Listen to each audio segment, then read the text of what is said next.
Welcome to Hubcast Live, not live.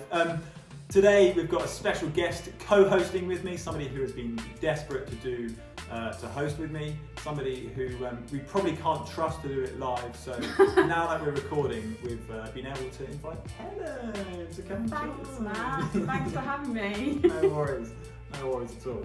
Hubcast Live is the Hub Church's service, which is normally live on the internet, although everything's on the internet. Slightly more relaxed, slightly more kind of podcast-esque, podcast themed. So yeah, we're going to be having some fun today.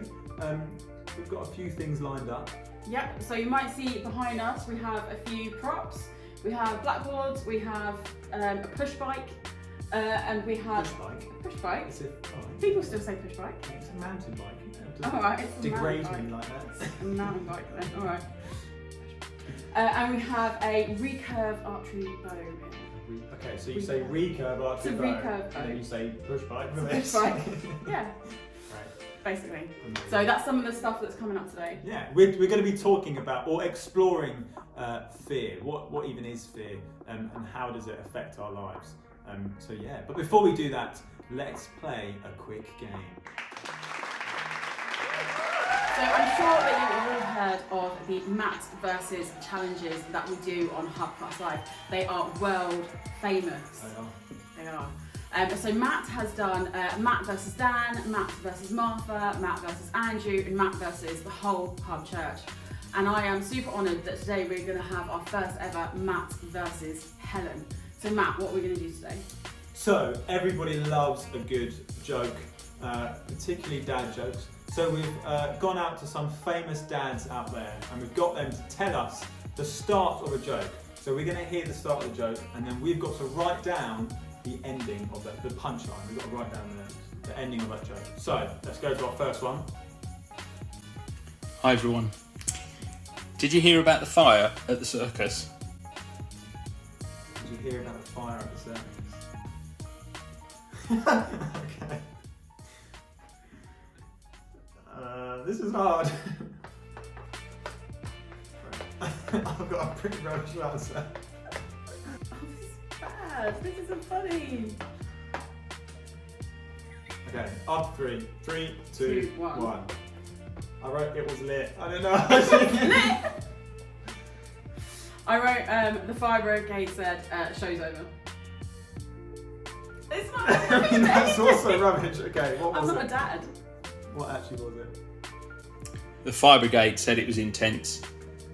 Oh. We're so... Yeah, fine. Okay, yeah. That's. I It mean, must yeah. be something happens to I was- you when you're a dad. I was too focused on the fire element. Okay, Awesome. next one. Thank you, Great Grade joke. Spiller. Thank you, Andy Ward. Hello Matt, hello Helen. Did you hear about the inflatable boy who went to the inflatable school? Unfortunately, he had to see the inflatable headmistress because he brought a pin to school. Okay, did you?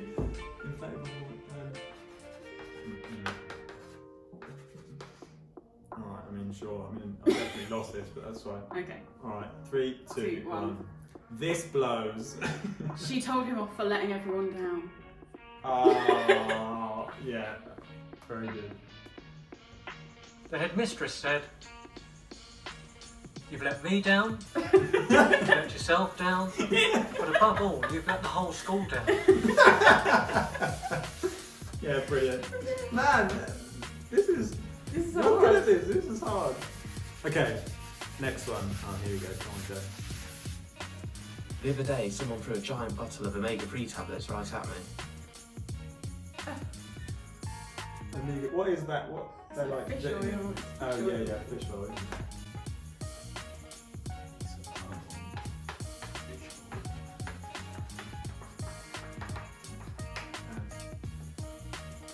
Three, 2, 1.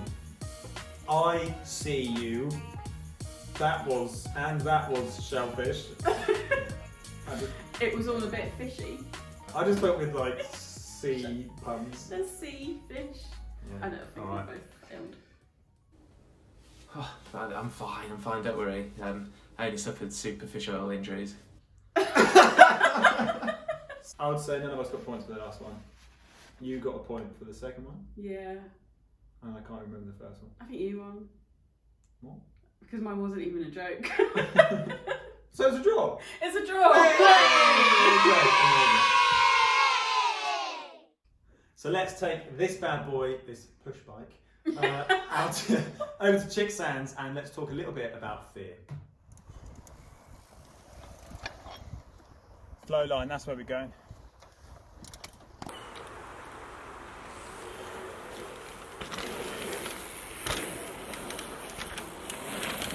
Oh man.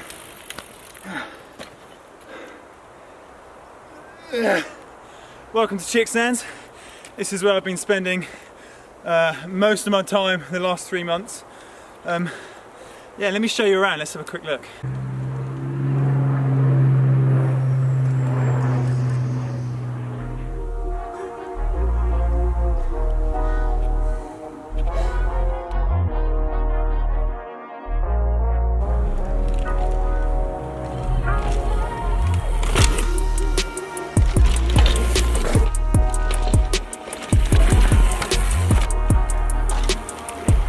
So there are two types of fear. There's rational fear, like the fear of fire. We learn from a young age that actually fire can hurt us, to stay away from fireplaces, to stay away from hot stoves. And then there is this irrational fear. I remember when I was younger, I was terrified of balloons, right? I was scared. Every time they would pop, I would jump and it would scare me. So I was scared of balloons. And the way I overcame that was actually me and some friends blew up hundreds of balloons and filled our youth workers' car with said balloons. And just the exposure helped me to overcome the fear of balloons. That is an irrational fear. I didn't need to actually be scared of a balloon. It was never going to hurt me. It was never going to injure me. So I've been spending loads of time here at Chick Sands. It's a mountain bike park over in Chick Sands, sort of like Bedford way. I've been coming here with my mates and we've been doing all these trails and jumps. Here's some guys coming now. And there's this one particular jump that I'm just scared of. But here's the thing, I think it's an irrational fear. So this is the flow line, one of my favourite tracks here at Chick Sands. You start up there, round a huge bank there, and then you hit this massive jump here. And this is the jump that I'm scared of. I've done the rest of it, but not this bit just yet. My bike can definitely do the jump. It could do bigger jumps than that. I'm pretty I think my skill level, I think I could do it, but every time I come down the hill and I'm faced with that jump, I just get scared and I chicken out. So today my challenge is I'm going to overcome this irrational fear. I'm going to push myself and I'm going to do this jump. Give it a go. It's not enough speed at all.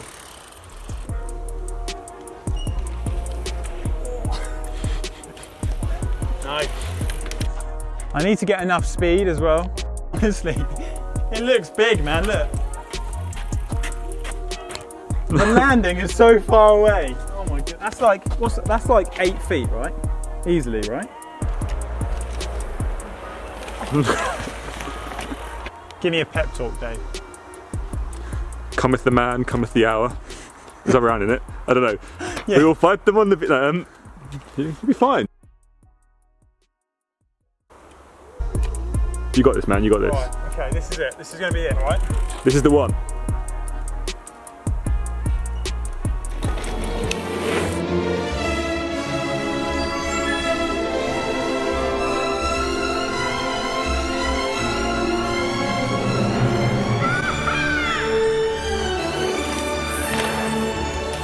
Oh man, I did it! So there you go.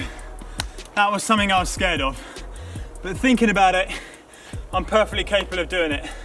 And it just took taking that step out, step of faith, to just do it, get it done, and actually I was able to do it. Irrational fears.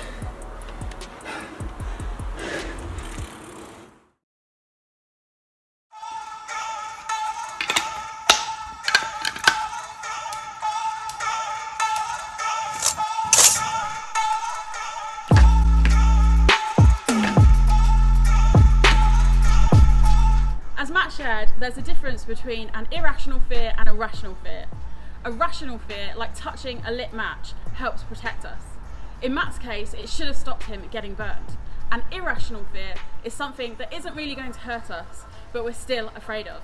Like my fear of making telephone calls. It's not going to hurt me, but it's still something I worry about and I'm scared of doing. And it's basically our survival instinct backfiring on us. An impulse designed to protect us in the days of cavemen today holds us back. So if that's an example of an irrational fear, Matt on his push bike, a rational fear would be something like shooting an apple off Matt's head. What? Take that and stick it on your head. It'll be fine.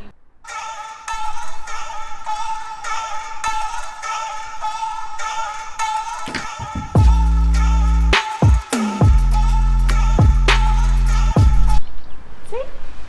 Huh. Maybe I would have been alright. So hopefully you could tell how much fun me and Matt had filming this today. But it goes without saying, please don't try any of this stuff at home. Me and Matt aren't professionals, but we are assured, maybe. So yeah, please don't try any of this at home. Because I know for me, if I had tried to do any of the jumps or tricks that Matt could do on his bike, then I would fall flat on my face.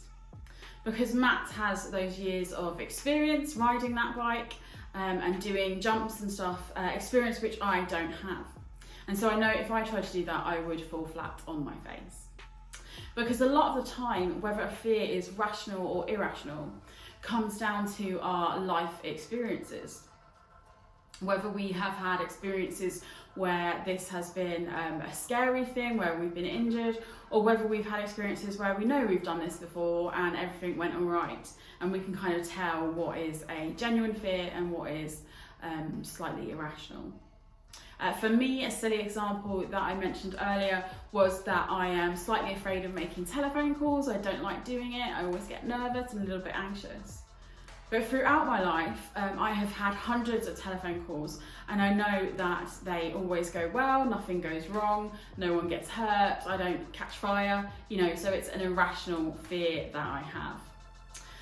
I also know from experience that I miss the gold when I do archery more often than I hit it, and so it is very, very genuine fear that I would hit Matt if I tried to shoot an arrow off his head. And a genuine fear on Matt's part that he would get hit. So yes, that is a genuine, rational fear.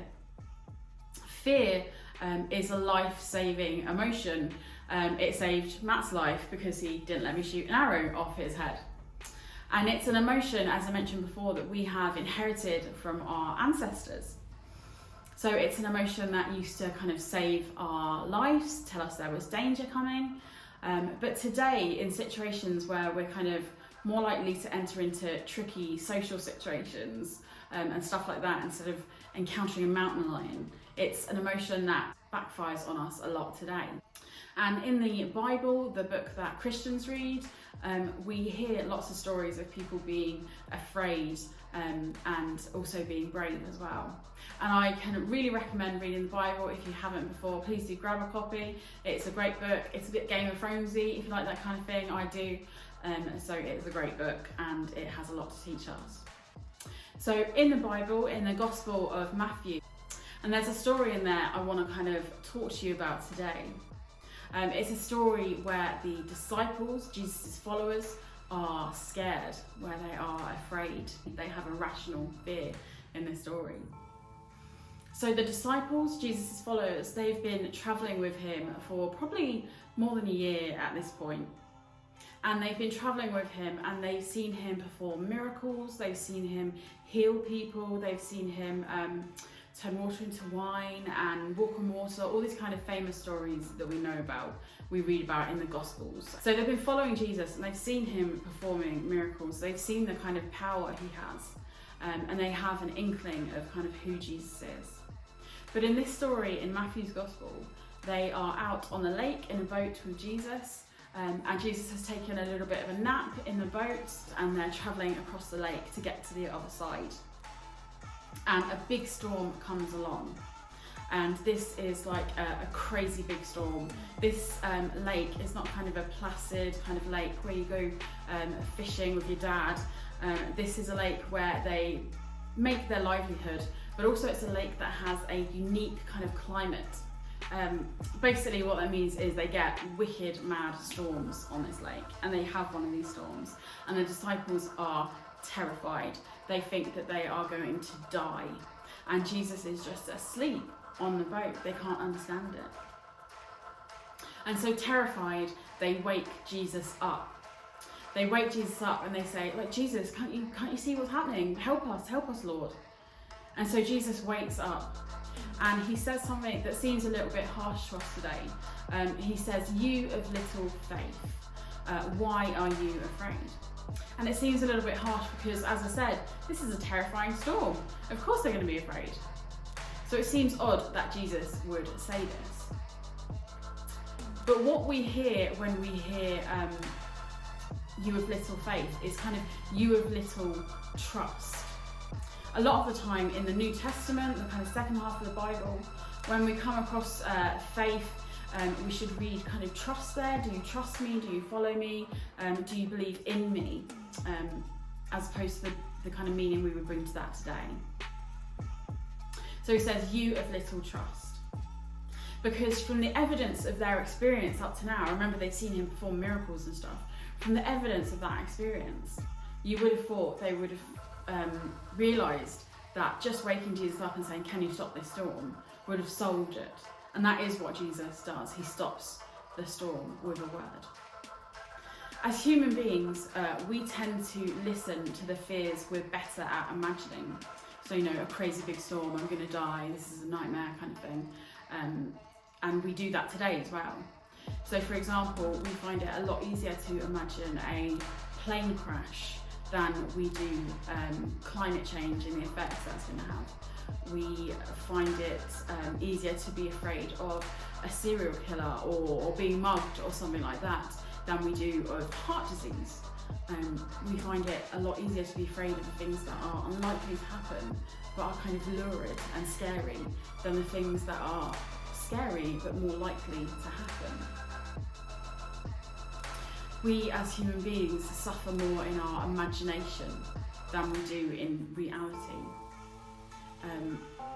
We're storytellers as well. So if a fear has a story attached to it, especially a scary story, we're more likely to focus on that scary story than the kind of mundane reality that something bad isn't probably going to happen. For me, before I became a Christian, one of the things I was a bit scared and anxious about was going to a church. I thought, I stepped into church like once or twice before I was a Christian, and I was scared about where I'm allowed to stand and touching something that I'm not meant to touch, and what if they start knocking on my door and my house and kind of try to ask me if I've heard about Jesus and am I saved and stuff. And I was a bit nervous about that. I think I was just there for a wedding or something like that. But I was a bit nervous about that. Kind of thought, I don't want them to notice me too much. I'm a bit scared of this situation. Because what you imagine is often worse than the reality, which is it's a nice vicar there and he's doing a wedding and he's not going to come and try and force me to be a Christian or anything crazy like that. I think if you're not a Christian and you imagine church, it's easy to kind of imagine that you're going to end up being chased by Christians knocking on your door, or that it's going to turn out to be some mad cult that you end up getting sucked into, or God forbid that you become a Christian, that you go to church and you end up loving the message there and you end up becoming a Christian. And so then the fear becomes, well, what if that does happen? And my friends from before I'm a Christian think I'm strange or stop talking to me. And that's a genuine fear that I had before I became a Christian as well, was that becoming a Christian would alienate the friends that I already had. But again, the mundane reality is a lot less scary. For me, I didn't lose any friends when I became a Christian, and now 5 years down the line, it's become quite a boring little fact about me that I'm a Christian. My friends just, Helen, she goes to church. She works for a church now, isn't that nuts? What I have done is I have got a lot of new friends from church. So I haven't lost any, I've gained a few instead. So the mundane reality of exploring faith leads to something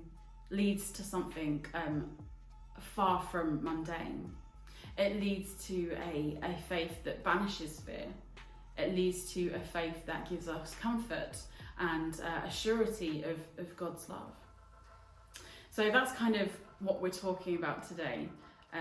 Fear of coming to faith, fear of trying new things, fear of risking it all on Jesus. Without fear, we'll do foolish things. Fear does protect us. So without fear, we'll do foolish things. But without courage, we'll never step into the unknown. So that's it. That's what I wanted to share with you today at the end of our fun day of Hubcast Living. And I wanted to also mention that in September, we are having something called an Alpha course. And whether that happens online or in person, we'll be doing that in September. And this is an opportunity to kind of explore faith in an informal environment. So basically you can come to an Alpha course, we basically eat together, watch a video and then have discussion. And that might be online or in person, as I said. So we do that. But if you come to Alpha and decide it's not for you, we won't ever chase you. So you can come along, decide it's not for you, and then you can leave and we won't chase you, we won't knock on your door or any of that stuff. So yeah, it's a very low stress environment. We try to make it. So we'd love to see you at Alpha if you do want to ask some of these questions about faith, if you do want to kind of overcome that fear of the unknown and come on an adventure with us. So thank you for joining us for Hubcast Live. We hope you have enjoyed it, even a fraction of the amount we enjoyed filming it. Please remember to not shoot arrows at each other.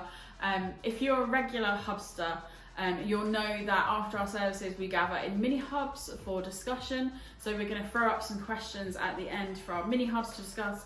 But if this is your first time watching a hub service, if you've been shared it by one of your friends or whatever, please do feel free to ignore those questions, or even better, to chat them through with whoever shared it with you.